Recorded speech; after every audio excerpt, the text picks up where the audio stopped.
जीवन एक युद्ध है, लेकिन यह युद्ध बाहरी दुनिया में नहीं, बल्कि हमारे भीतर लड़ा जाता है।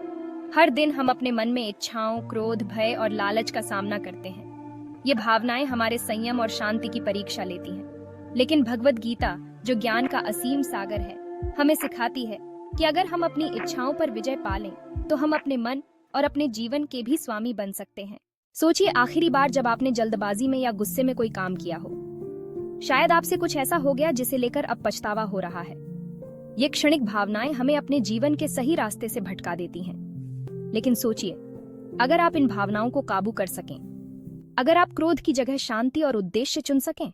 भगवद गीता में भगवान श्री कृष्ण कहते हैं, यदा संहरते चाय कूर्मोंगानीव सर्वश इंद्रियाणीन्द्रियार्थेभ्यस्तस्य प्रज्ञा प्रतिष्ठिता।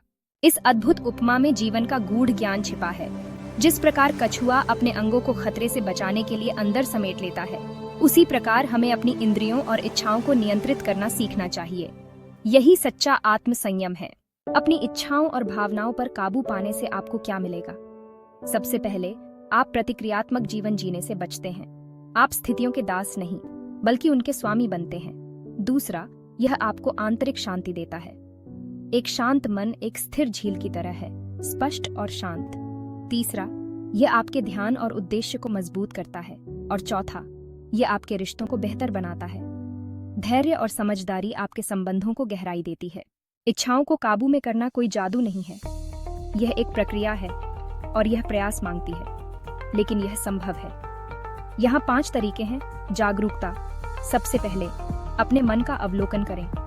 देखें कि कौन सी चीजें आपको भटकाती हैं। माइंडफुलनेस, ध्यान और गहरी सांस लेने का अभ्यास करें। ये आपको वर्तमान में स्थिर रखते हैं। विरक्ति, परिणामों से जुड़ाव छोड़ दें। जब आप फल की चिंता नहीं करते, तो आपकी भावनाएं स्थिर रहती हैं। अनुशासन। रोजमर्रा के छोटे छोटे कामों में अनुशासन बनाएं। ये आपके आत्मनियंत्रण को मजबूत करते हैं। उच्च ज्ञान से जुड़ें। भगवान कृष्ण की तरह अपने जीवन को एक उच्च उद्देश्य से जोड़ें। जब आपका ध्यान आत्मा की सच्ची यात्रा पर होता है, तो क्षणिक इच्छाएं अपना प्रभाव खो देती हैं। जब आप अपनी इच्छाओं पर नियंत्रण पा लेते हैं, तो आप अपने मन पर विजय पा लेते हैं।